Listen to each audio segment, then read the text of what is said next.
And we welcome you in courtside here in San Bernardino, California at the Pierce Sports Center as we bring you match number 58 of the NVA regular season. And this is our first playoff match of the 2022 season, because that is indeed what this is, Matt. Kind of, yeah. As the winner of this match between Southern Exposure and the Inland Empire Matadors will be in the NVA playoffs come the first weekend of August. Just to clarify, this is a regular season match But that it's has a huge match. playoff implications. You lose, just and make you sure probably we go all, home everyone understands if this you is win a regular season and match. you're in, Yes. and that by itself, by the nature, makes this a pseudo playoff match. Yes. He's Coach Matt Prosser, Mr. Worldwide. I'm Ira Thor, aka no longer Joe Norman, and we are in for a treat here. So the way this works today, Southern Exposure, Inland Empire Matadors both come in at 3-6 overall in the American Coastal Division. They are fighting for the final, one of the two final wild card at-large bids. If the Matadors lose, they cannot win in any circumstance in the tiebreakers.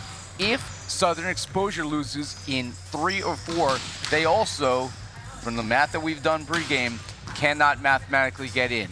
If they lose in 5, however, they will get an additional point. And then if the Colorado Kraken in our 3 p.m. matchup against the Dallas Tornadoes win, then we have some difficult math to do. But Southern Exposure Kraken, it would come down to the tiebreak there. Basically, you don't want that to happen today. You win and you're in, and you lose, and 2023 will be what you likely will see Take next. care of your business, punch your own ticket, write your own destiny, basically, is what you're saying. It's a great thing to control your own destiny, Matt. Yeah. Noah Chast is the third member of our crew. He will, over the course of today's match, have some words of wisdom and some insight from all those involved. Let's take a look at the starting lineup for this one. It's as big as you can get if you are a fan of these teams. We'll start with Southern Exposure. Starting at setter today, interesting move here as they are starting David Specian, the 6'1" setter out of Cleveland, Ohio, in place of Derek Sullivan, who was an all-star yesterday in our inaugural NVA All-Star game. Southern Exposure had 3 all-stars. The Matadors had none. And so you would think, just based on that, on talent alone, you would think it would be Southern Exposure today, but that's not how this works. Nope. You gotta play. Let's take a look at the rest of the lineup. Libero, of course, Johnny Gomez, number 5. Langston Payne, number 16, is the middle 1. Uchenna Ofoha, he was a standout in the All-Star game yesterday. He is the middle 2. Lev Gershfield, he will be the outside 1. Outside 2 is Eddie Mishikian, number 2 in the lineup. That means that Tyler Hubbard-Neal, who was the 3rd All-Star, at least in the lineup that we were handed in pregame, will not be in the initial starting lineup today. An interesting move by Southern Exposure.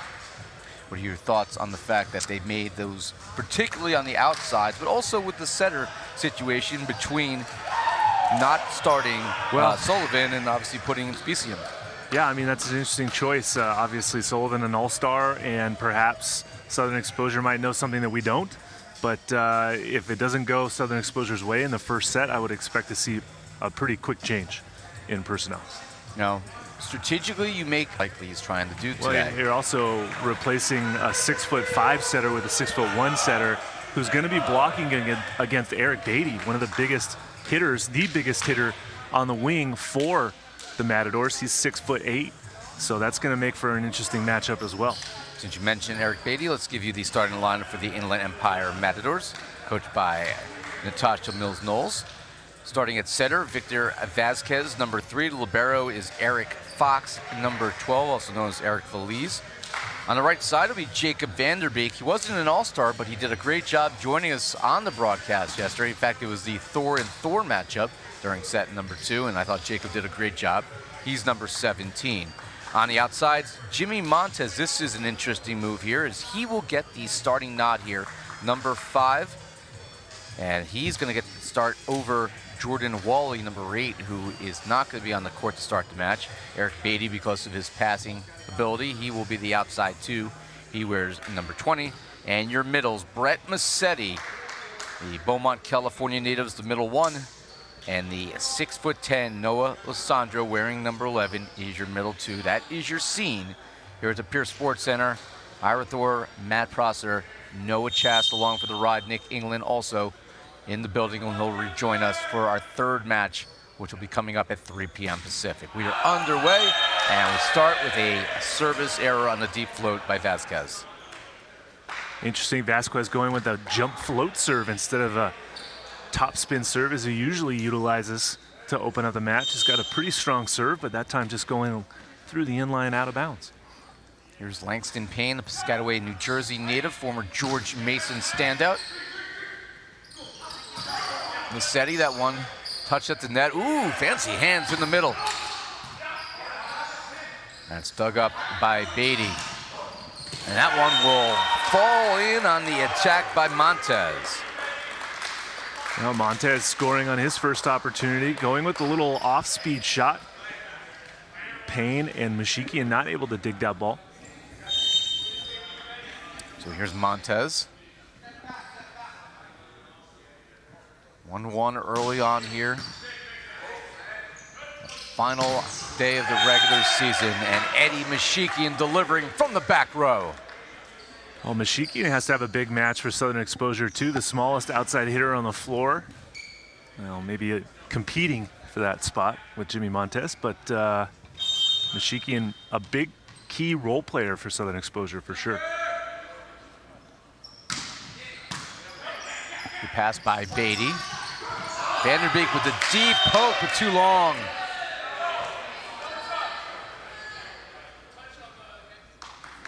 Southern Exposure is going to actually see the Inland Empire Matadors challenge a touch here.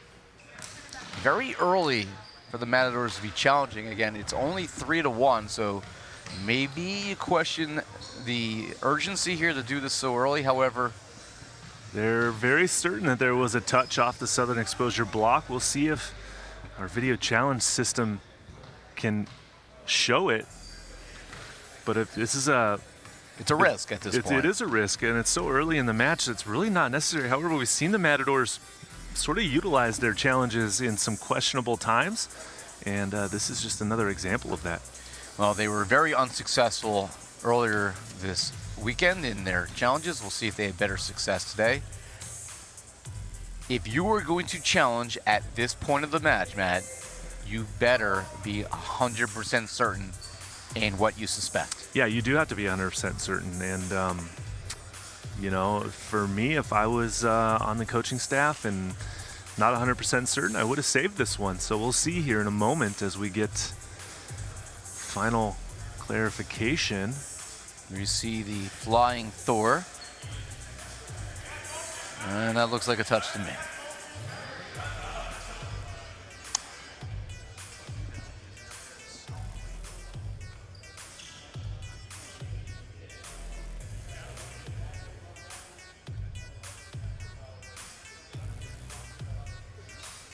So we're taking another look here. Look at the left pinky. Yep, you could see the movement there on the finger for Southern Exposure of Lev Gershfield. And I think this will certainly go the way of the Matadors. Talk about certainty. To me, that looks like some certainty. This should be a perfect angle to really get a good glance at it. Yeah, you see it right there. Definitely. Touch. So this ends up being a good challenge for the Matadors. I can't remember the last time they won a challenge, but it will happen here.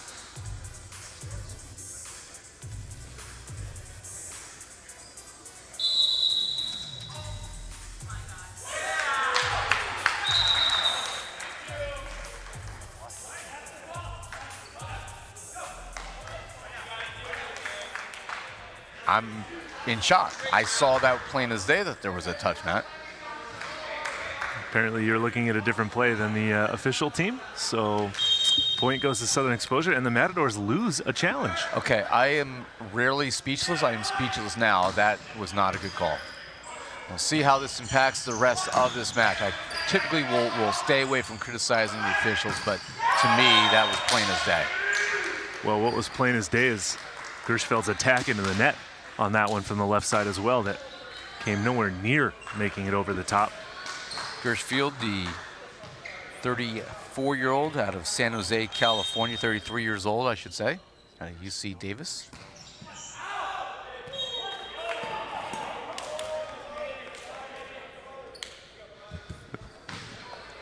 So this will be a side out. Lev is 6'3". Played his collegiate club ball at UC Davis out here in Cali. Yeah, Northern California. And Nolasandro drawing the Southern exposure. And That's that one hits the thing floor. that the Matadors have been doing well. They've been playing together very well over the last several matches. When things go their direction, they celebrate their success, and they have that connection with their big middles now. They've been a significantly more cohesive team in the final third of the season, and with that, some wins have started to come. In fact, they swept both matches on Father's Day weekend during our 4th event of the year. They beat the Kraken in 5, and then they manhandled the Blaze. Scores make it seem like it was closer than it was, 21, 23, and 22, but that was all Matadors the whole match. And that certainly has put them in position, even with the loss to the Ramblers on Friday, to be fighting for a playoff berth today as Eric Beatty comes through.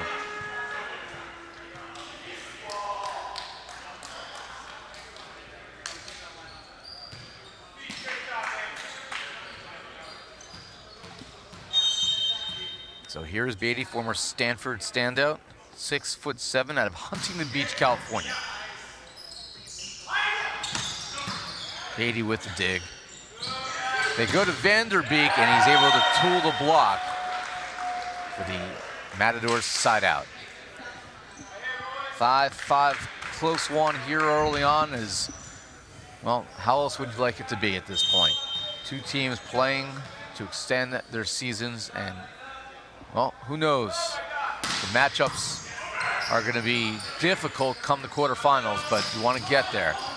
Dug off the net by Payne and dumped over by Gomez. Gomez, oh, what a dig as he lays out. Mashikian swinging away. Vanderbeek had to sidestep for that one. They go to Langston Payne, dumps it home. Matadors had a golden opportunity to score on the counterattack, but Vanderbeek got his approach a little tangled up and couldn't put any heat on that one, so Southern Exposure scores in transition with that quick attack. If you watch the pregame show today, myself, Matt, and Noah all predicted Southern Exposure would win this one. Nick was on the Matador train.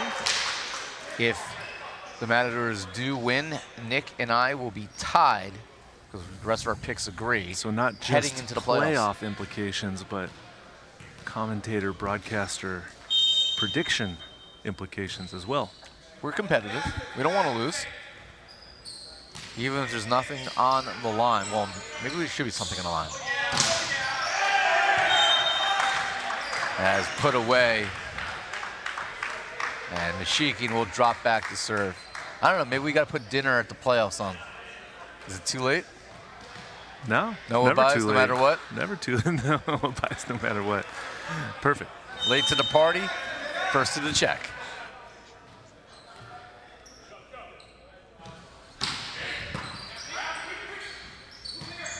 Vanderbeek swinging away. That'll come over on one after the dig by Specian. Oh, reach out and stuff someone.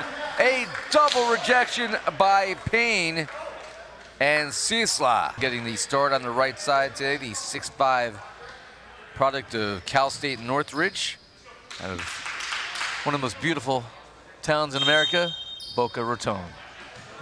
I thought you were saying Northridge was a beautiful town. I mean, I've never been to Northridge, so I can't judge. But I definitely- have been to Boca Raton. Definitely not better than Boca Raton. And that is an ace for Mashikian. And Southern Exposure has an 8-6 lead. Now 9-6. As the scoreboard crashed for a moment, and I looked up and saw a blank board. Technology sometimes, well, doesn't cooperate, and then you have to test your short-term memory.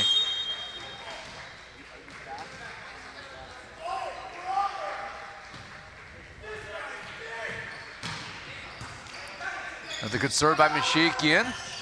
That is blocked down, but a good save by Brett Massetti and company. Sent deep and long by Gershfeld. And this will be a side out for the Matadors. Vasquez to serve. That initial pass drew the setter into the net and didn't really give him a chance to give his hitter a chance to swing away.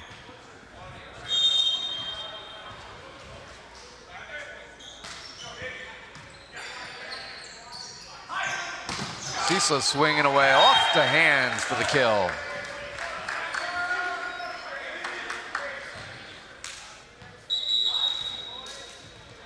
So we have a substitution here. Jordan Wally is going to make his appearance in this one. Obviously, very reliable defensively. Vanderbeek looks like he's heading over to the training table. Good pass by Fox. Beatty swinging away too long. Yeah, so we're looking over at the trainer table. Vanderbeek may be injured. He's removing his left sneaker as we speak. And the athletic trainer today, take a look at, maybe it's a foot or an, yeah, he's holding on to the bottom of his left foot. So there is something going on with one of their top players, Vanderbeek. Oh, and Uchenna Ofoha puts it down. That's going to be a key for Southern Exposure, too, is to get Ofoha activated, not just in serve reception and first ball side out, but in transition as well. 11-7, now 12-7, 5-point lead in favor of the Matadors. Or correction, the Southern Exposure over the Matadors. Payne left that one short. Mashikian has been reliable so far with 3 kills and an ace. Nobody with more than 1 kill yet for the Matadors. We'll see who is the one to take charge. You expect it to be Beatty as this one continues on. Montez with the serve. From the back row, the useful spot by Eddie Mashikian. All his fingers are taped up, and they are all used on that play. Here's Jacob Ciesla. 6'5".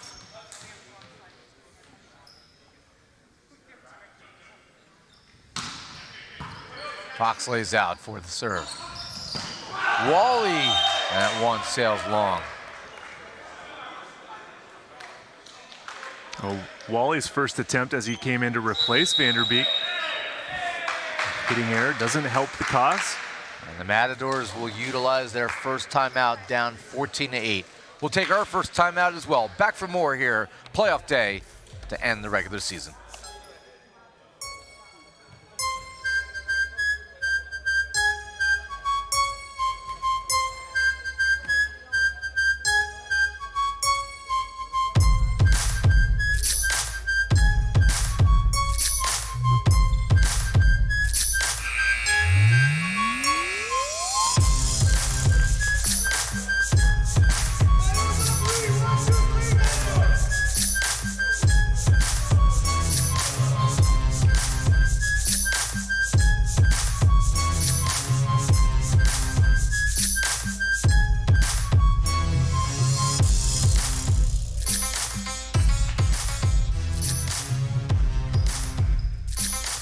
Back here courtside after the timeout as Southern Exposure finds themselves in front 14-8.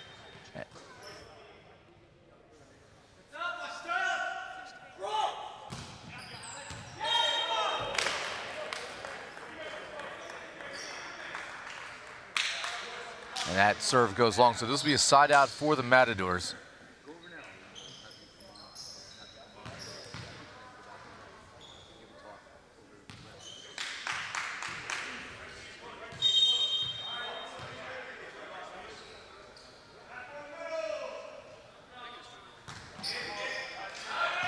And that serve goes long. So as we have this break in the action, we're going to send it over to the third man of our crew. Noah Chess has some insight on the starting lineup selections today for Southern Exposure. Ira, you may have noticed that the 2 all-star players for the Southern Exposure not in the lineup, and so I certainly was asking about that. Setter Derek Sullivan telling me it's not injury related on his end. He did have that rolled ankle that he had I think on Friday or Saturday. So that's been bothering him, but that is not the reason for him not to start. He says they were going with more of a ball control heavy lineup. That's what they're focusing on with the players they have on the court. And I spoke to Tyler Hubbard-Neal, and he told me about an hour before the match, he believed he was starting. So that was a late switch, a late decision to get him out of the starting lineup.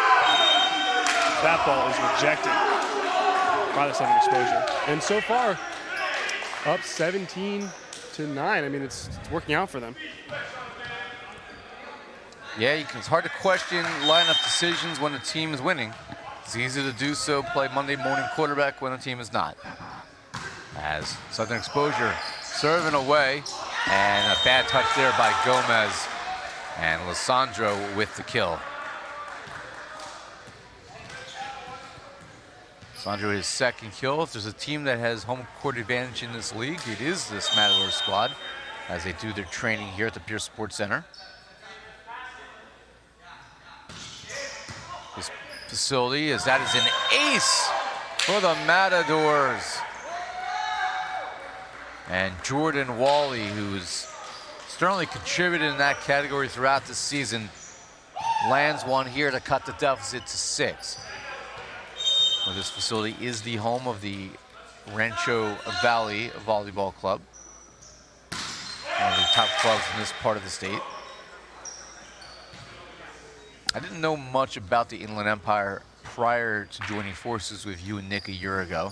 I certainly have paid close attention over the last year and try to, being from the East Coast. Well, there's no baseball stadiums here for you to visit in the Inland Empire. Hey, there's probably minor league parks if I really wanted to go down that road. There is one in San Bernardino. Yeah, I believe they're the San Bernardino 76ers. I can't. 1776ers. Okay, then maybe I could deal with it. But being a Jersey guy who can't stand Philadelphia, I can't watch anybody name the 76ers. There is only one 1776ers, and they live in Philadelphia. And you know what they haven't done forever? Just like the New York Knicks? Win. And that's coming from a Knicks fan? Okay. Yeah, Knicks are terrible. Just god-awful. Eric Beatty missing short there on the jumper. Nets aren't much better either, so. I just don't watch a lot of good basketball, apparently. Go Duke. Outside of the Yankees, there's not really a lot of New York sports that can talk trash at the moment. The Mets are in first place, buddy boy. Okay, and the Mets. First place. Good serve by Southern Exposure by Specian, but the Matadors able to counter, and they get the quick side out, now down 6 again, 19-13. We'll see if they can go on a scoring run here. And a substitution, and entering the match is John Andrews, number 13, his first year with Southern Exposure. I've known John forever. He is a former standout collegiate player at New Jersey City University, where I worked full-time. So I've been broadcasting his matches since he was a freshman out of North Bergen, New Jersey. So I rarely have rooting interest for specific players. I want everybody to be successful, but... Did you say North Bergen? North Bergen, New Jersey, in Hudson County. Again, I rarely have rooting interest, but that's the rare exception. Oh, Langston bringing the pain. And a big side out for Southern Exposure, 2014. They avoid allowing the Matadors to string together consecutive points. Terrific start by Southern Exposure here. Here's in set number 1. And Montez, who I thought was an interesting decision to start. He's playing well so far offensively. He's finding ways to get points. Yeah, interesting. It is an interesting choice for Montez to get the start. Wally fortunately didn't and was able to come in for Vanderbeek, who's still over at the training table. Meanwhile, you've got Nick Ramos on the bench over there. Down the line, Gershfeld with the winner. And we were concerned about Wally because in that match earlier this week when they fell to the Ramblers, he actually took an absolute bomb off the top of his head that hit the ceiling.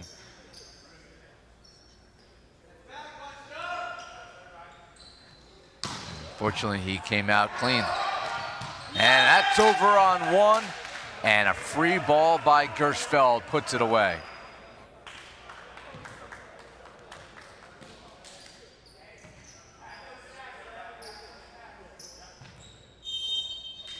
And here's Payne to continue to serve.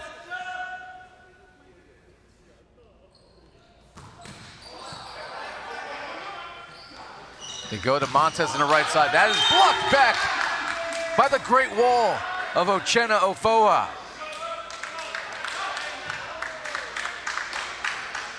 Uchenna Ofoha is one of these guys that, one of the nicest guys in the world off the court, but do not challenge him in the middle. He will make you pay.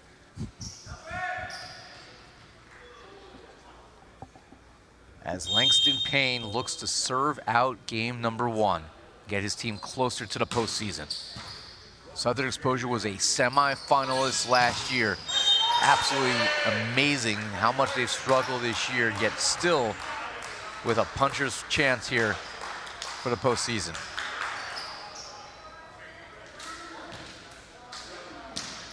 So here's Montez to serve. So a 7-point deficit here in game 1. This is one that we expect to potentially go maybe 5. At least that's what I've mentally prepared for. I'm still hoping for the Southern Exposure 3-set sweep.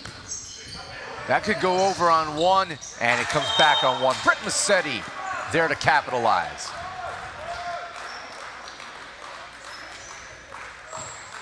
So that's 3 in a row here. And we'll see if the Matadors are able to continue this late run, but they put themselves in a deep hole. Sheehan lays out for that one. Here's John Andrews swinging away.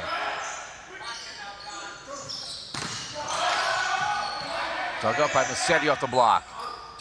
Beatty again, and that one will find its way through the hands of Uchenna Ofoha and John Andrews. That cuts the deficit to 23-18. I'm just confused as to why John Andrews is in blocking against Eric Beatty when you have a guy like Tim Lurich on the bench who's a middle blocker and a pretty decent opposite hitter for Southern Exposure. Andrews is most likely into his ball control ability. That set, however, was outside the antenna. Difficult one for him to deal with. That clips the pole, and the lead now down to 4. 23-19. All right, Matt, something we talked about pregame is the Southern Exposure's ability to close games. It seems like when they get in that 19, 20-point range, it starts to slip out of their grasp a lot of times. And here we are with a big 6-point lead. Now it's down to 4. We'll see if the grasp can be held when we come back.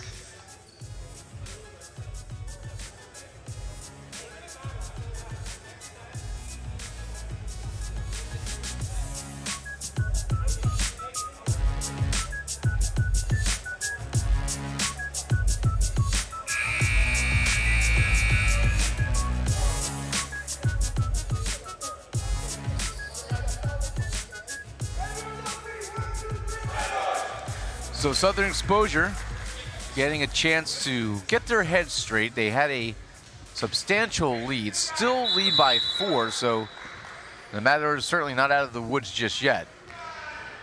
Now Vanderbeek has been patched up. Quick work by the athletic training staff. So he will come back in for Wally. We'll see if this helps this late Inland Empire run. Uchenna Ofoha. Vasquez, oh, Fox runs it down and stays in the building, and that's sent over. Another chance here as they give it to Gershfeld. One-handed dig by Montez and a rollover by Beatty.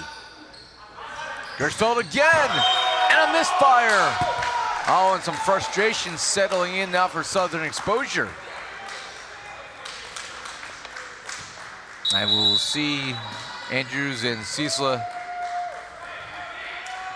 Well, that's the substitution we expected to see. Cecila, who started this set, will see if he can help them close it out, because now, well, now it's not a certainty.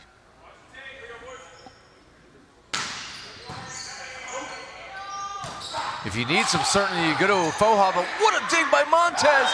And then Brett was unable to poke it over. A chaos play for the Matadors and a big break for Southern Exposure. And this will be set point.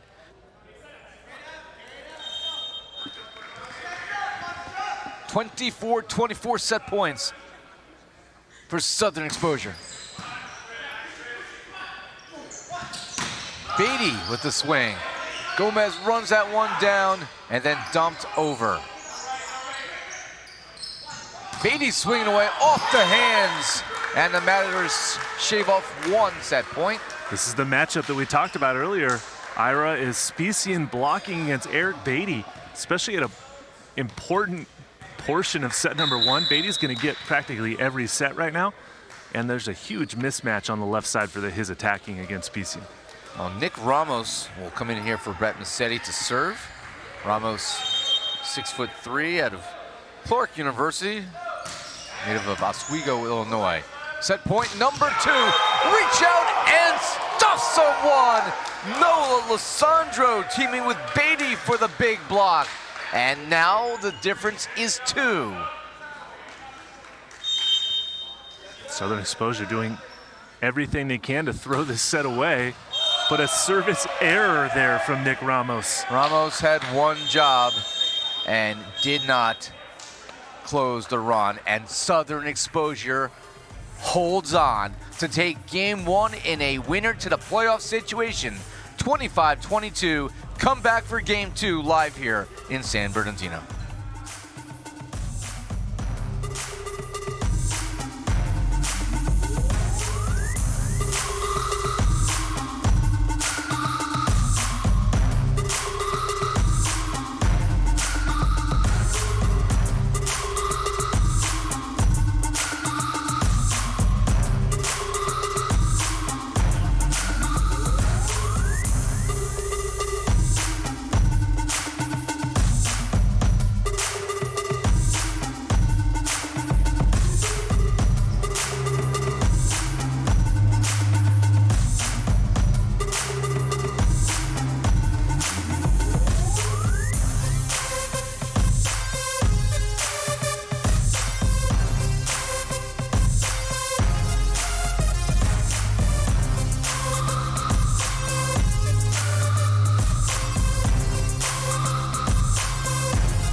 Courtside here, game number 2 in San Bernardino, California, after the Southern Exposure one set closer to the postseason, 25-22, holding on. They led 16-9 at the midway point and had to hold on late as the Southern Exposure gave up a big run to the Matadors.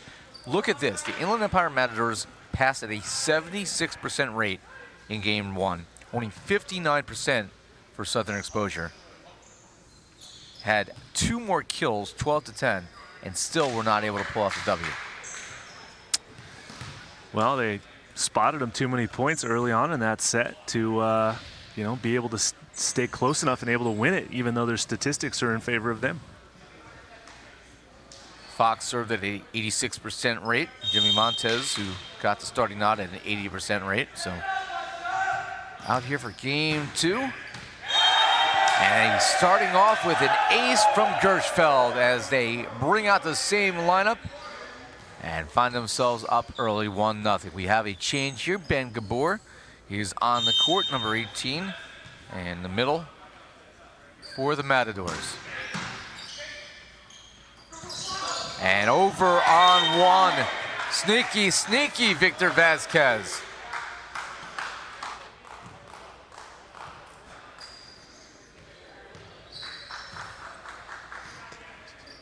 Nice setter dump there by Montez for the Matadors. What do we call that here in the NVA? Or what do I call it? Well, you just called it over on 1. Yeah, it was actually the second. That was really poor math skills by me, by the way. Because it's, it's been a very long time since you learned how to count, so it's okay. Yeah, well, my brain is fried from trying to figure out the points for who's making the playoffs, and then trying to figure out the setting difference, or the set difference win-loss wise. So now simple math like 1 + 1 is just not doable right now. Very challenging.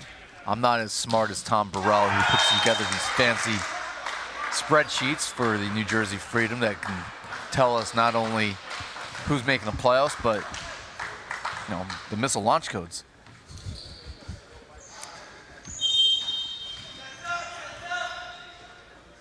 I'm sure Tom could probably write an algorithm to start the next Amazon if he really wanted to. Probably. Went to Stevens. He's a duck. Here's Eddie Mashikian, and he's able to tool the block of Vanderbeek and Gabor. So Mashikian, who was the kill leader for Southern Exposure in game 1. That'll make his fans around the country happy. Finished with 4 kills and 7 swings, 57%. They go to Vanderbeek, too long for the other Thor. And David Spacien, well, he's gonna have a chance here.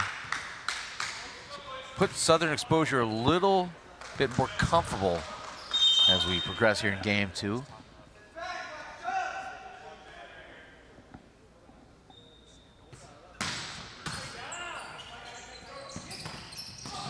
Gabor laying out for that one. Johnny Gomez, and Mashikian sticks it through.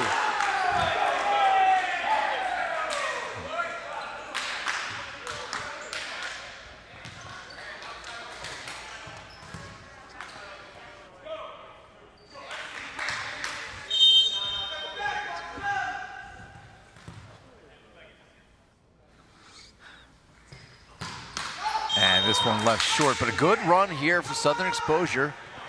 Out to a 5-3 advantage, and Ben Gabor will serve for the first time. 6'10" he's listed at, middle blocker out of Shorewood, Illinois. Played at Trinity Christian College. And don't discount those small NAIA schools in the Midwest. That's where Felix Chapman played in Iowa in the NAIA. As that is sent over. Some great players yet to be discovered in these schools. Langston Payne played at a much larger school. He played at George Mason in Virginia. And he's able to put that away for a kill. I called his matches in college when he would come home to New Jersey.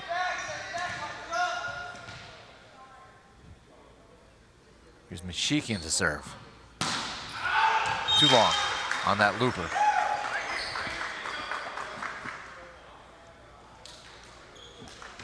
Here's Jacob Vanderbeek out of Fresno, California.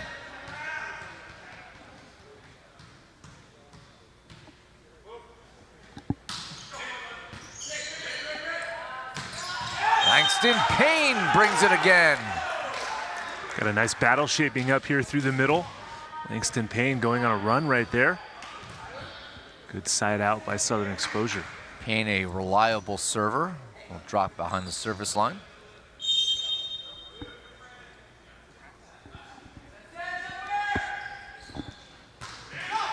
As that is left short.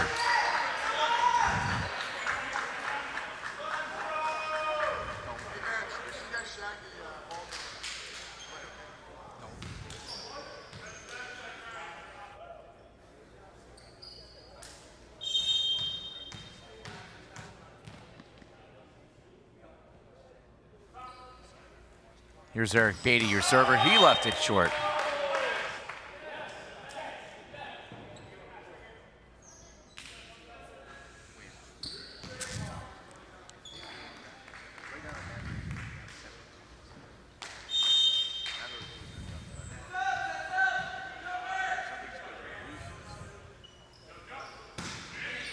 As the serve over on one, and Gershfeld tried to find the open spot, defended well, and then Montez brings the heat. I like the idea from Gershfeld, poke it to the open part, but the Matadors did a nice job covering the play, and they find themselves back within 2.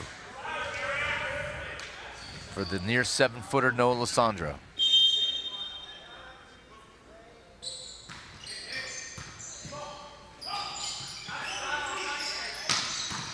Uchenna with the swing, the other middle playing some defense, and Lissandro. They go to Mashikian back row, and he finds the court for kill number 6. Yeah, looking at the point situation, Southern Exposure came in with 10 points. You get 3 points for a win in either 3 or 4 sets. You get 2 points in the FIVB scoring system for a win in 5. You get 1 point if you lose in 5. Almost like in hockey where you get an overtime point. That's what 5 sets basically is. That is super overtime. Right.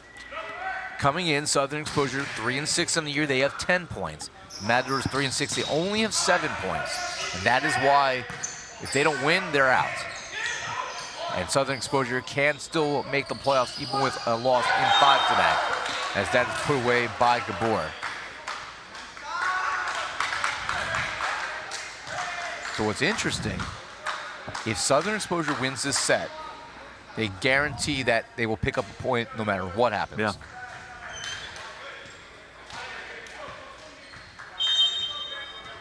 Here's Vasquez's serve for the Matadors, down 9-7. Afoha, that's blocked back by Gabor. Laying out for that one. Great play by Gershfeld. Gabor blocked back by Afoha. And finally, Montez able to find a way through. Gotta love the fight from the Matadors.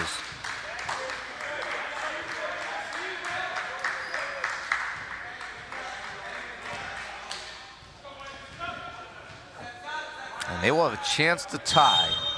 Here's Vasquez serves. Not the most athletic of bounces there, but the serve is good.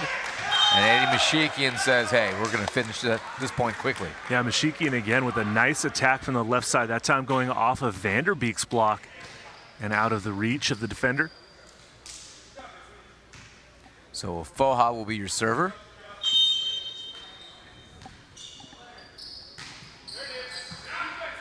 Pass by Fox. They go to Gabor for the quick, and he's able to poke it where he thought no one would be, but it lands out of play. That is an unforced error for Gabor and company.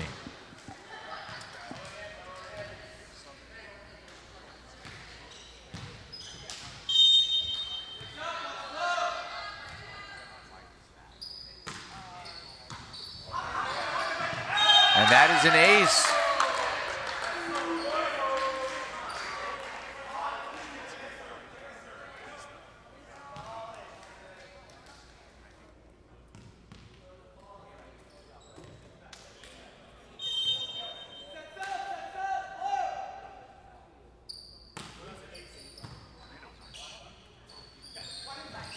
Swinging away, Montez, as he's able to tool the block for a side out for the Matadors.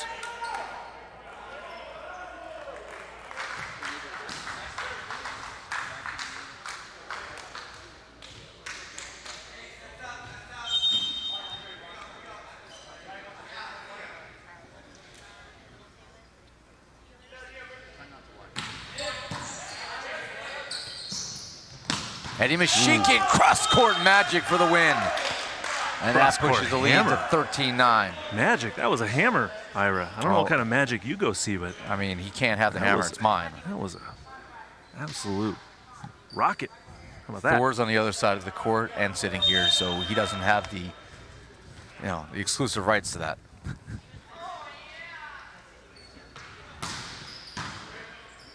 Good pass for the Matadors.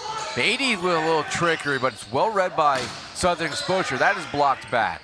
They go to Mashikin again. And that's a big time stuff down by Gabor and Vanderbeek. Well, they went to Eddie a few times. Just couldn't find a way to solve that blocking riddle. It's tough, and Mashikin at 5'11", going against some major height there.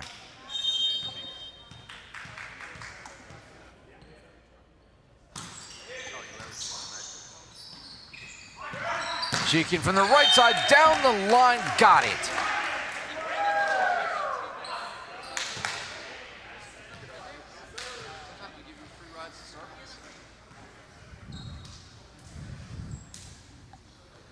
So Mashikin will serve. The lead is 14-10.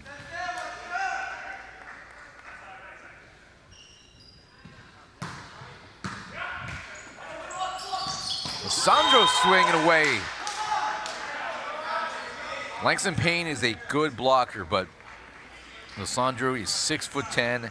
Langston Payne giving up 4 inches there.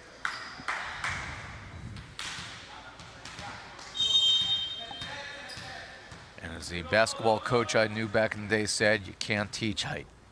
You certainly can't.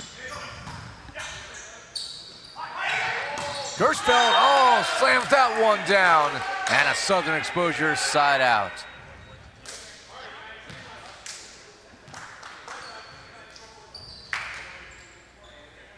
And this will be Langston Payne.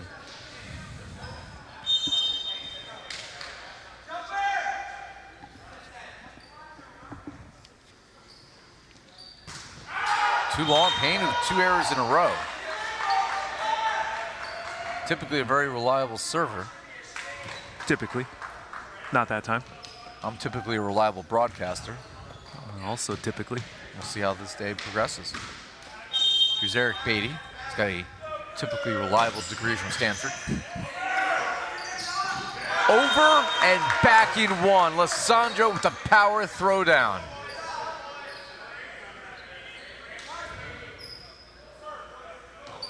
That's like me reaching out the window and taking the hornet's nest hanging above the window and throwing it to the ground. May have done that once.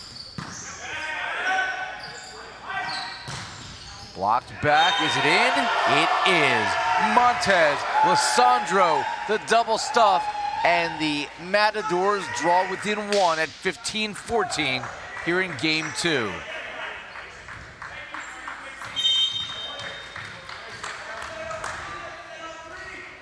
Beatty to tie. A little too long, and at 16-14, we head to our technical timeout in game number 2. Southern Exposure leading 1 set to none, and 16-14 will look to move closer to the playoffs when we come back.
busy week for volleyball here in the state of California as we close out this NVA regular season. Our 3 p.m. matchup will also be one with major playoff implications. Dallas Tornadoes looking for their first ever ticket to the postseason, as are the Colorado Kraken, because this is their first year competing. Yep. Brand new franchise. Yep. I don't think the Matadors have been there yet themselves either, so well, they will be looking to make some history indeed if they can keep this comeback going. That serve draws them within one. There's also beach volleyball happening in Matt's hometown, Hermosa Beach. Although we prefer what we see here on the court here in San Bernardino.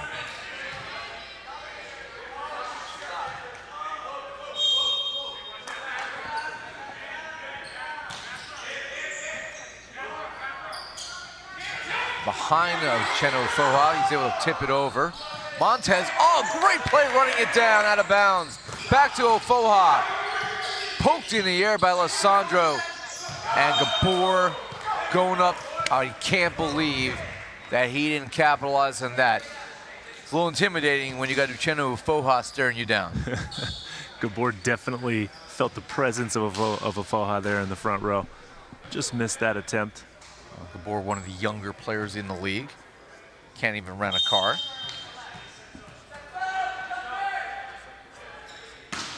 Speaking of those individuals who can't rent a car, as Gabor smashes this one down, we'll send it over to the youngest member of our crew, Noah Chast, with an injury update on Jacob Vanderbeek.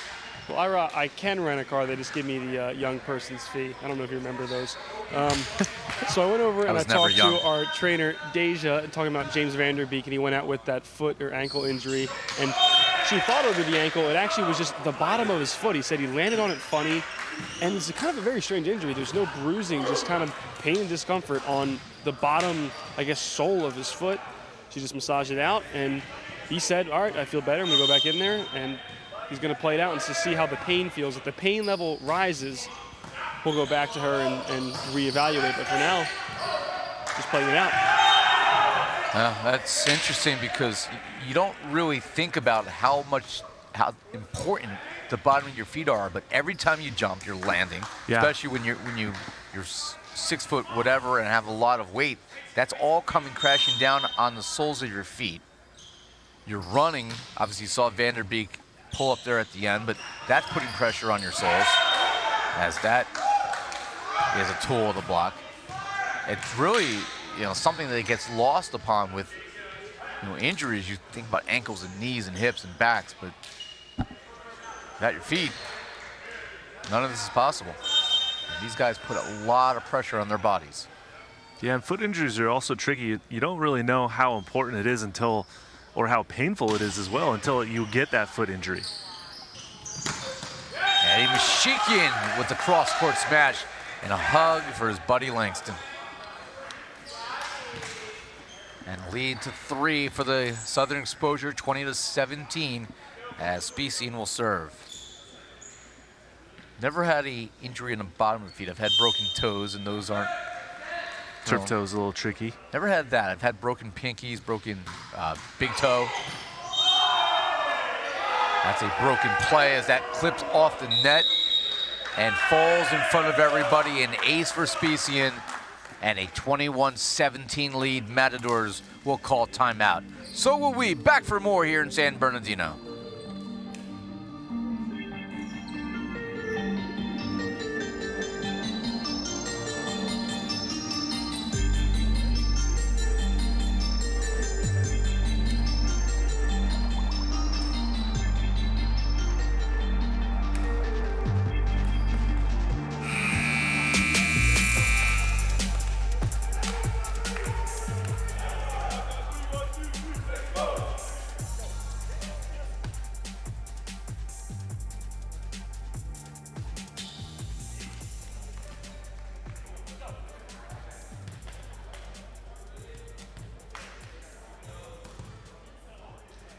After the timeout, back here courtside, and Southern Exposure, well, they will hand the ball back to Specien to continue to serve. Off the tape again, second time he's used that as a tool. Beatty swinging away, and he got the result. Beatty with a big swing right there from the left side. Great set. Putting Beatty right where he needs it. Plain as day, if Eric Beatty had not joined this club during the second event of the season, Mother's Day weekend, we would not be in this scenario right now. He has completely changed the Matadors team. His ability to generate offense, but more importantly, his passing ability in that OH2 spot. Reach out and stuff someone. Thor dumps the hammer. Jacob Vanderbeek with a huge stuff. And 21-19, the Matadors back within 2. And if that bottom of his foot still bothered him, he's not showing it now. Not at all, and you heard just the expression of joy as he put that block down. He was certainly excited about that one. They go to Vanderbeek with the crafty roll shot.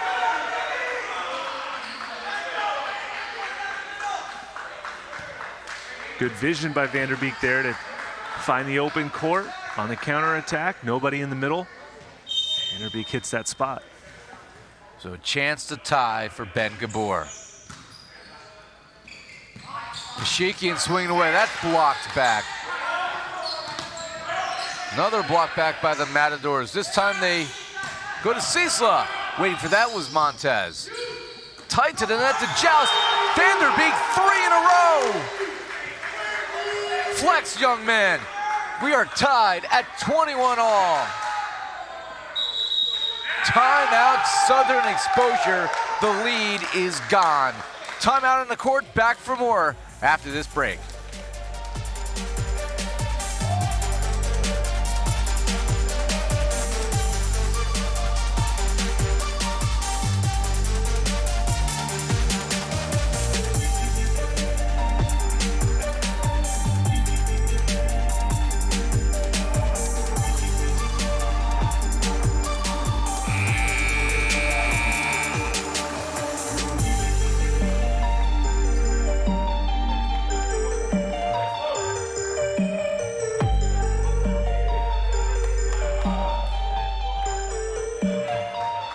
Back here at courtside, Ira Thor, Matt Prosser, Noah Chast calling a regular season playoff match because, again, Southern Exposure, Inland Empire Matadors.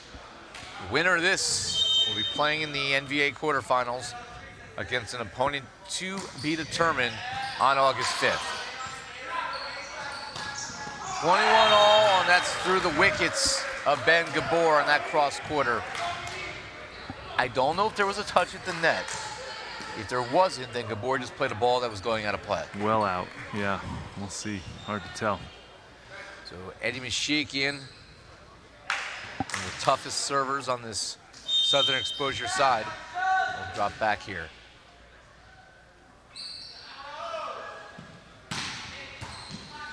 Beatty, got a piece of Vanderbeek. That one is blocked down. That's the first time they've been able to slow him down this set. And a big block by Payne and Gershfeld. And now it's 23-21, so a good timeout by Southern Exposure. Noah's commented about how they've had difficult times finishing sets. They've been able to get 2 off the timeout, and the Matadors will use 1 here. Last break for us in this set, and back for more.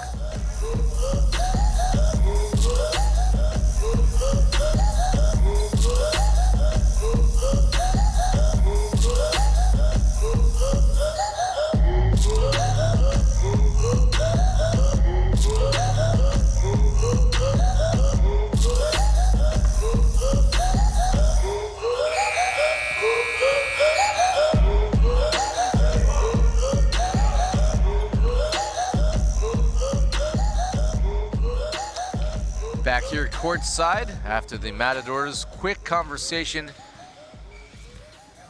We'll see if they can end this scoring run from Eddie Mashikian behind the service line.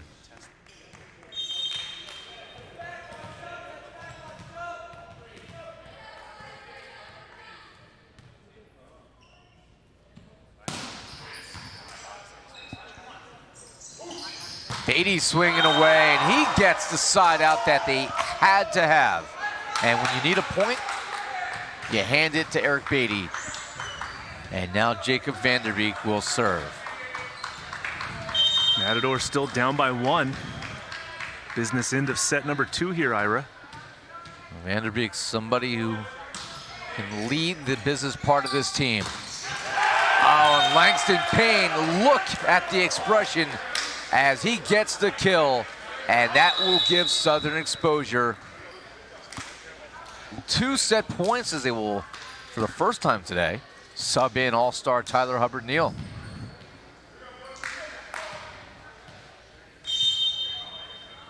Trying to end another 25-22 win. Free ball over on 1, right to Ciesla. They leave it to Uchenna Ofoha, who closes the business. 25-22, Southern Exposure, 2 sets to none. They lead this match, and they're 1 set away from the playoffs. Game 3 coming up next, live from the Pierce Sports Center. Please stay with us.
So we're back here courtside. Ira Thor, Matt Prosser, Southern Exposure. Well, they have put themselves in a great spot. So now we look at what happens. Obviously, they win this match during the playoffs. If the Matadors come back and have a reverse sweep, Southern Exposure would still get 1 point. Right. That would give them 11. Colorado Kraken, they lose. Obviously, then none of this matters. Dallas would be the playoffs. But if Colorado Kraken beat the Dallas Tornadoes, which is possible. Oh, we start off with more Langston Payne. But if Colorado Kraken then win in 5 sets, it becomes a tiebreaker between Southern Exposure and Colorado, which I think may favor Southern Exposure based on what we saw today, but I'm not 100% certain. However, If Southern Exposure loses here and Colorado wins in 3 or 4, now we know Colorado will be in the playoffs. That's the whole picture right now. I may not be able to add 1 + 1, but I can do 11 and 12, and that's what the point situation would be. Is Vanderbeek, you can see him still hobbling a little bit on that foot. That one sails almost out of the building. So Langston Payne will serve 2-0. Southern Exposure in the lead.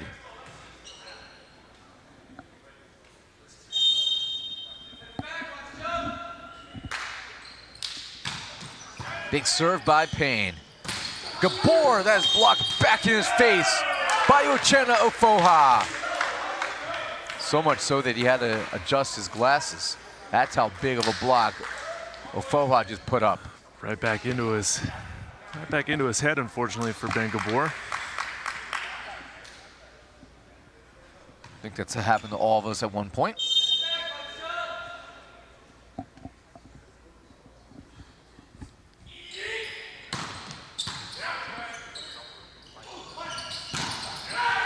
And Montez comes through with a big kill there through the block.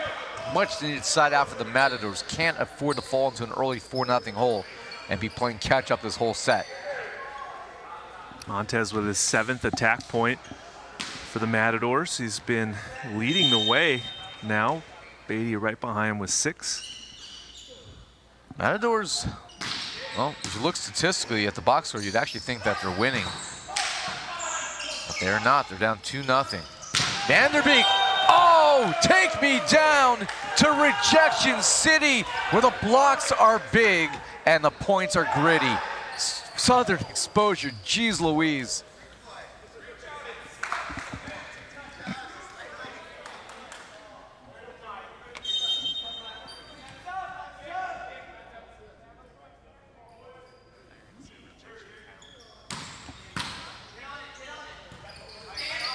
Here's Beatty cross court, and Gomez was going the wrong way. Side out Matadors.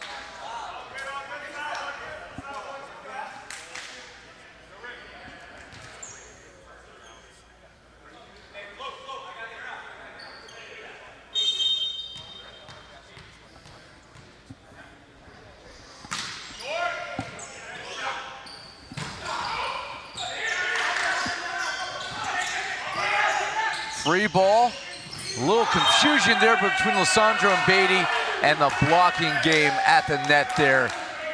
Specian and Uchenna Ofoha able to close the door.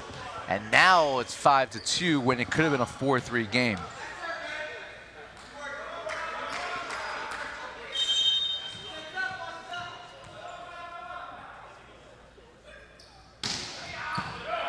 Big serve there by Gershfeld. Beatty can't get it through the block. No, no, no, says Uchenna Ofoha.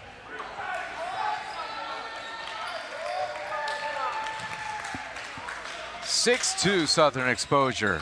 If Southern Exposure wins this in 3, then the winner of Dallas and Colorado is going to be in the playoffs. And we're going to have a word in a moment. Noah Chast is going to have some conversations with the Colorado Kraken, who are watching this match with special interest. Vanderbeek off the hands, dug up by Gershfeld. Love swings away, and he tools the block. Well, the defense of Southern Exposure really coming on strong here in set number 3. Johnny Gomez with some key digs, and then great transition attacking out of the back row is Cecila scoring that point.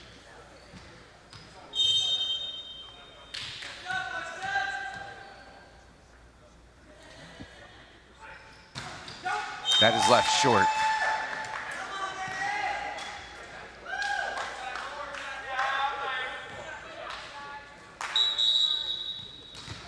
Tyler Hubbard-Neal will come in and play some defense here for Gershfeld.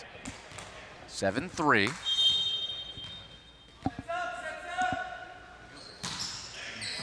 Good pass by Mishikian. They go to Ofoha, and that one's going to fall in between Fox and Montez. 8-3 your score. Listen, at the end of the day, regardless of the outcome, the way the Matadors started the year with had a 1-5 ledger. The fact that they're in this playoff picture right now is a testament to just how hard they've worked in the second half of the season. They were not a factor at all last season. Good dig by Uchenna Ofoha, and sticking in the back corner is Mashikian for the winner. And it's 9-3, and Southern Exposure, they are playing with confidence now, Matt. Playing with purpose is pretty nice to see. Southern Exposure realizing that they win and they're in. Sensing a little blood in the water as well. Unfortunately, there was no blood on the court. That was just sweat as they wipe up the perspiration, and Uchenna Ofoha will serve. Reach out and stuff someone. Solo rejection by David Specian. And the Matadors just cannot find solutions right now.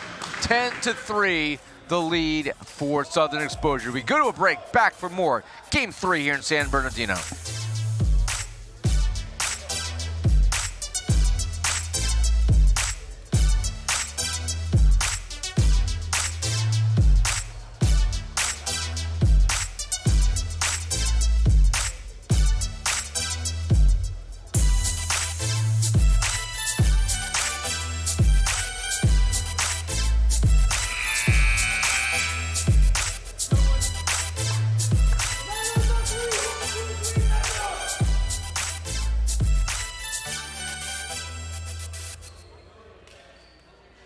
Back here courtside, as Southern Exposure looking for a 3-set victory to punch their ticket to August.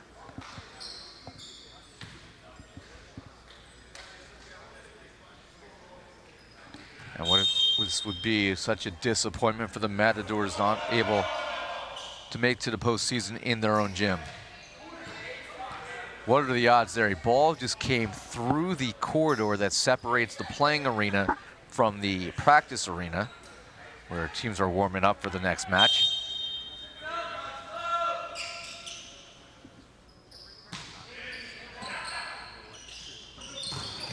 Blocked back, that's gonna stay on the court. Montez runs it down.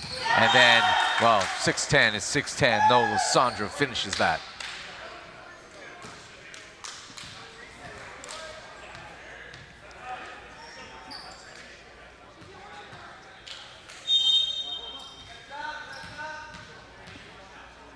Here's Eric Beatty. Little service run, change things, but that is long. 11-4 now. And the body language for the Matadors right now tells the story. Not looking good for the Matadors. Body language is going south. The emotion on the court is going south. And I was just thinking, Ira, sort of from the beginning of set number 1, when they made that early challenge that didn't go their way, as has the rest of the match. Blocked back, and that will go through for a Montez kill off the triple block. And he was vastly outsized there and still was able to find a way to draw up the winner. Montez only 6 foot tall, other than Eddie Mashikian, the smallest player on the court. But it's nice to see the athleticism both guys have and what they're able to get with their size. That is off of Gomez, run down by Mashikian, and Cecil dumps it over. They go back to Montez, and with the backcourt open, takes advantage. The blocking was late because they were catching up from that broken play, and that was the perfect ball to set.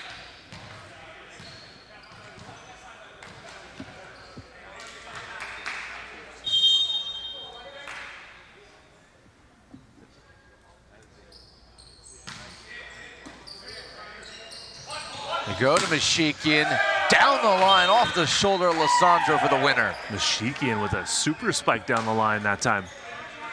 Showing some serious heat.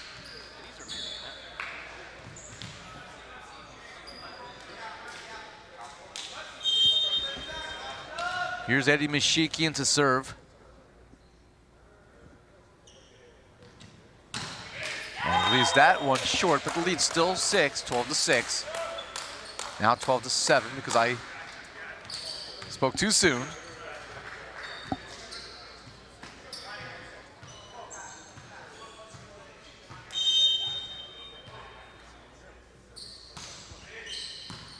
I've been sitting there for 10 minutes. Eric Beatty. Is that a back row violation? It is. He was in front of the 10-foot line.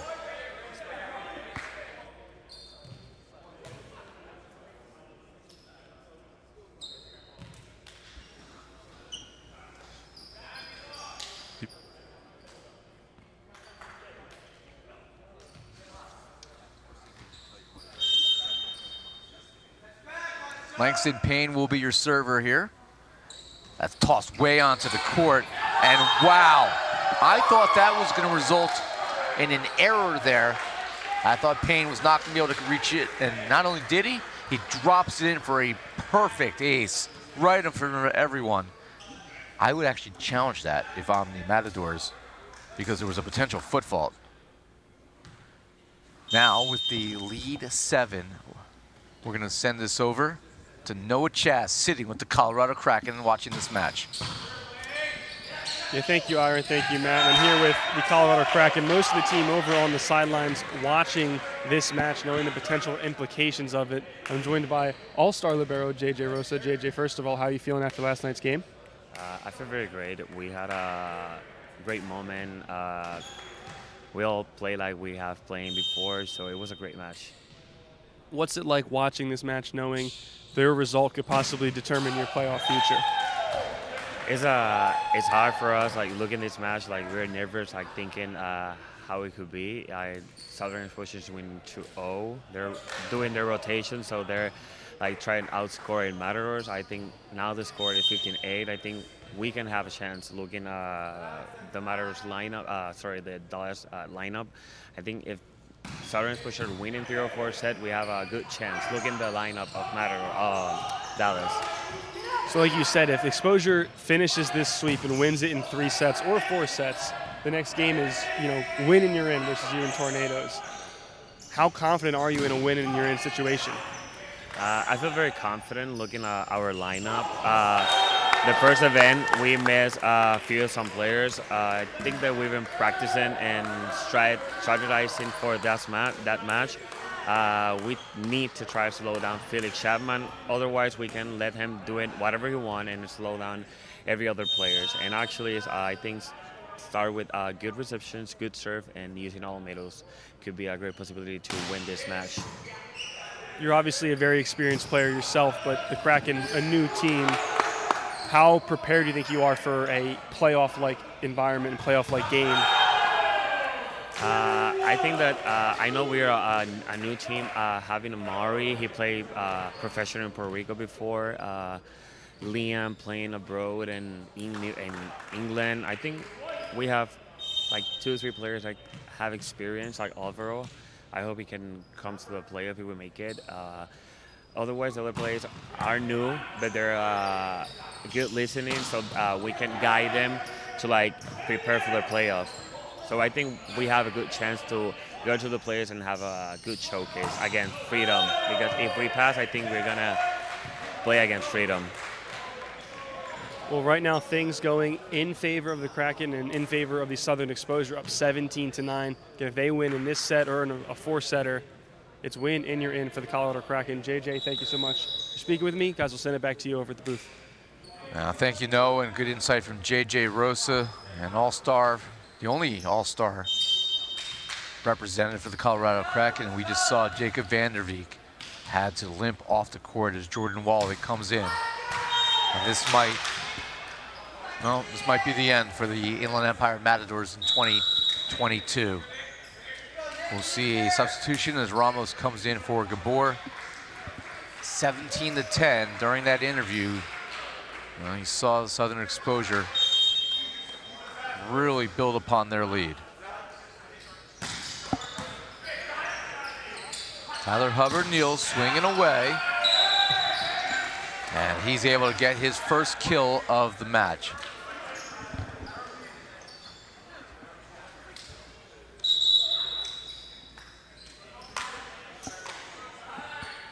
It's interesting, I didn't think of the irony until now, but last night during the All-Star game, I'm sitting here wearing a Team Freedom jersey, a Southern Exposure hat, because that's the gear that I had, sitting next to Jacob Vanderbeek playing for the Matadors without even realizing that's actually who they were playing today.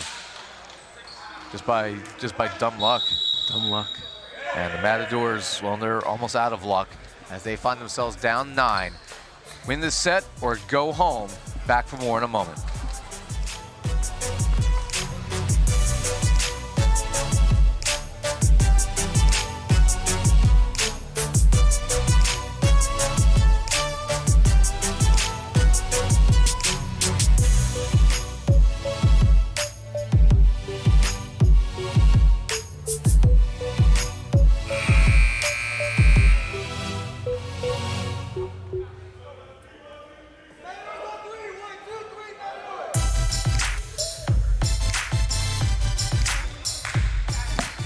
Back here courtside, late in game 3. And Southern Exposure, a semifinalist a year ago. Well, they very much look like they will survive the regular season.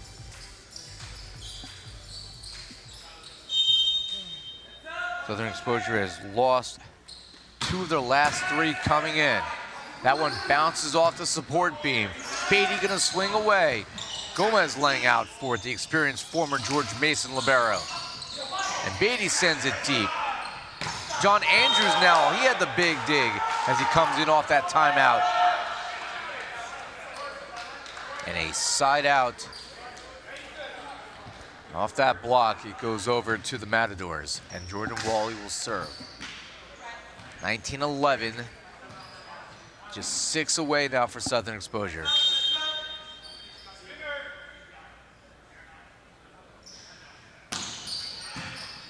Good pass by Mishikian on a tough serve. He swings away. Fox with the dig.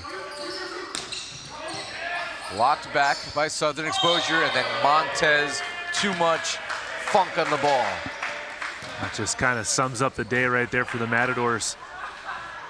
Just couldn't get it going. Down by 9 still. It's 20-11 here. Southern Exposure in control, looking to close it out.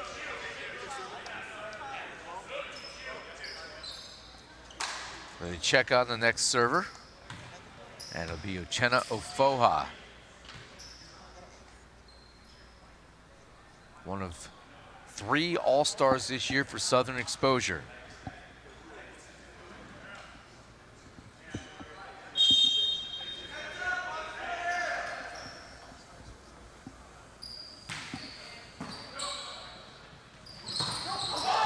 Sandro able to stick that one through for the kill. Southern Exposure in the American Conference, they were actually tied for the second most All-Stars. Las Vegas had 6. Southern Exposure and Utah had 3. Dallas had 2. Colorado Kraken had 1. The Matadors were the only team in the American Conference without an All-Star this year. Could have made a case for Eric Beatty to certainly be one of them. Vanderbeek's always in that conversation, but he didn't get enough votes. Yep. And maybe the voters knew what they were talking about, because the Matadors are, well, 4 points away from seeing their 2022 campaign come to an end. Here's David Specian the serve. And he uncorks the ace.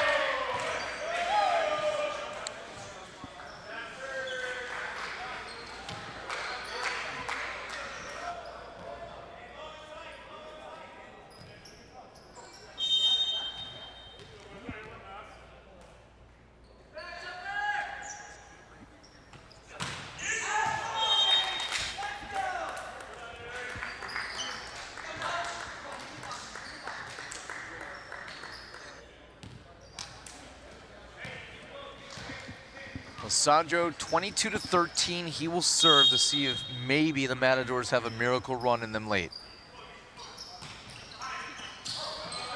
Well, that's one, as he knocks it off the hands of Hubbard. Neal couldn't handle the serve. One at a time. Easier said than done, of course, but just the body language, we talked about it earlier in the set, and Matadors look like a team defeated.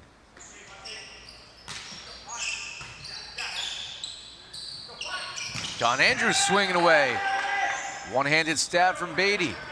Here's Wally with the roll. Gomez dives and stays on his side of the court. As Mashikian swings away. Beatty able to stick it off the hands of Langston Payne. So they cut it to 7. 3 points in a row for the Matadors.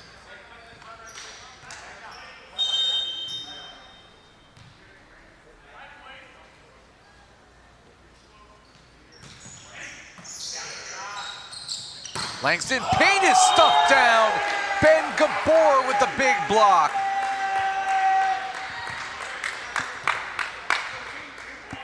Well, Southern Exposure has had, as we've talked about now twice in this match, difficulty closing matches and closing sets, but even with those frustrations this year, I don't see any way the Matadors could complete this comeback, and we kind of saw that coming as that's left short. That doesn't help the cause at all. Can't miss serves at this stage of the match. And now 2 away. Eddie Mashikian try to serve it out.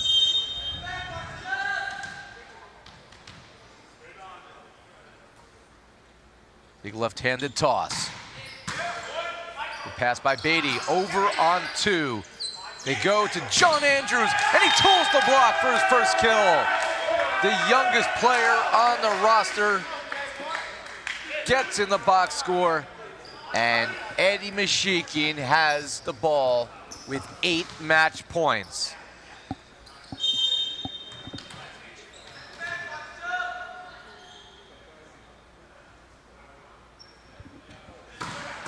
That is left short. And see if the Matadors have one last hope.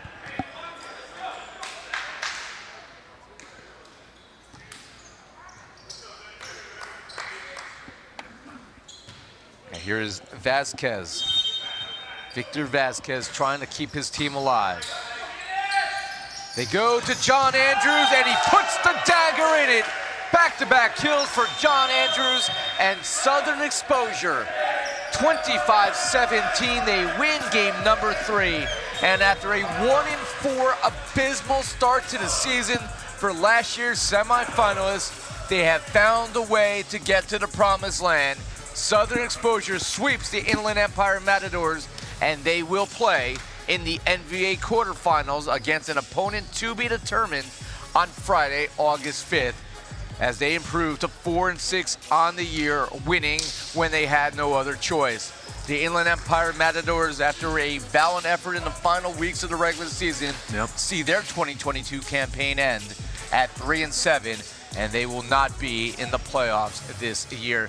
Matt, great effort by Southern Exposure. This was the match we were waiting all year for them to play. Well, they came to this match ready to go.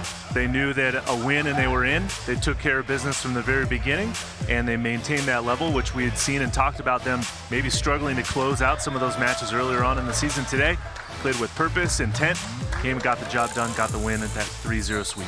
We questioned some of the choices in the starting lineup, but you know what?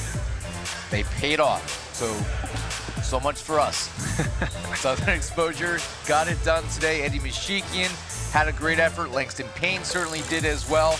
David Spacey, I thought, did a fine job, even without the blocking contributions. Got a solo block, so much for that conversation. We could give the man of the match to anybody of those 3, but I think the overall passing contributions today, and obviously the offensive contributions as well, from Eddie Mashikian, he deserves to be our man of the match, and he stands by courtside. We know there'll be a show here with Southern Exposure in the background, but no chat with our man of the match, Eddie Mashikian. You said it, Ira. Eddie Mashikian, our man of the match, and when it mattered most, you stepped up with some solid passing and 14 kills. What was working for you today? Honestly, just we were passing in system, and my setter was able to give me one-on-ones. My middle was pulling every block. It was awesome. It was a good time, and I got to give it up for my teammates. They stepped up when it really mattered. So your team needed. Good answer. They always get me. Your team that's so supportive behind you needed this win today to get into the playoffs, and everyone stepped up to the plate. What does that say about the Southern Exposure team as now you head into the playoffs? Yeah, I think today we just needed to man up and play our game, and that's what we did. We've got to focus on our fundamentals when we're down, and that's what we're doing right here. I said that in the press conference afterwards. last event. So, you know, we showed up today and we played our game, and I think that's all we can do. Going into the championship, we just got to do the same thing. I'm just looking forward to play some championship volleyball next event. That's what I'm looking forward to, high level ball. So all of our guys can do it. We just got to show up every day, and be on the same page. So Throughout the season, your team has struggled maybe closing out sets or closing out matches. Today, blew a couple leads, but ended up closing them anyway with the sweep. Is this a new Southern Exposure team heading into the playoffs? I believe so. I think we've just been trying different things, but I think today showed that, you know, we have what works, and you know, we just got to capitalize on it now. Now it's just consistency. Once we have consistency, you know, we can beat anybody in this league. We know we can, so we just got to step up. That's all it is. Man up. That's the game. That's the game. Eddie Mashikian, our man of the match, manning up, and the cotton candy colored uniforms are heading to the playoffs. Great interview with our man of the match, and thank you, Noah. Eddie Mashikian talking about stepping up when you needed him most. Hit 58%, 14 kills, only had 2 errors the entire match on 24 swings, 1 unforced and 1 block. The numbers don't lie. The contributions from him today were enormous. Langston Payne, we certainly were impressed with his ability to get involved blocking-wise. 4 blocks, it's 60%. I think Eddie said it best. When this team is confident and they believe in themselves, they could beat anybody in the playoffs. They were a semifinalist last year. They have reason to believe that they can get back there again. It's going to be a tough matchup because they will likely play either the Texas Tyrants or New Jersey Freedom in that quarterfinal matchup. But could they beat them? They're battle tested, so perhaps. Definitely. Your final thoughts on what you saw today from Southern Exposure, because they did not have an easy road to the playoffs. No, they did not, but they played their best when their best was needed, so that's a good promising sign for them. They're going into that quarterfinal match in a few weeks with some great confidence that should help them very much. How about the Matadors? A great end to the year for them until this weekend. You do have to feel them for the Matadors, for Jacob Vanderbeek, who has been in the spot a couple times, for Eric Beatty, who really is the reason the Matadors were even in this position to begin with. Well, throughout the rest of the season, they did make some good gains, right, to get themselves in a position to possibly make it to the playoffs. However, today, they just didn't really bring all their game to the match and just got outplayed at the end of it by Southern Exposure. Badly outplayed today, finishing the day hitting 39%. And the Matadors season comes to a close at 3-7. They lost both matches this weekend. Southern Exposure, they will play on August 5th. In the NVA quarterfinals. So we know one team that will be an at-large for this postseason run. We'll find out another one at 3 p.m. in our third of 4 matches today, as it'll be the Colorado Kraken. They have to win. And if they are able to do so, the Dallas Tornadoes will see what was a very promising season come to a close. If the Tornadoes and Felix Chapman take control like they have most of the season when he's out on the court, well, then they will make their first postseason appearance. 3 p.m. Pacific, 6 Eastern. Dallas Tornadoes, Colorado Kraken. Same outcome here. Winner plays on in the NVA quarterfinals. The loser goes home. For our entire crew, Noah Chess on the sideline, and my partner, Matt Prosser, I'm Ira Thor. Thank you for joining us for this in-season playoff matchup. Congratulations to Southern Exposure. They will be in the NVA quarterfinals. We'll rejoin you at 3 p.m. I'm Ira Thor. Be well, everybody.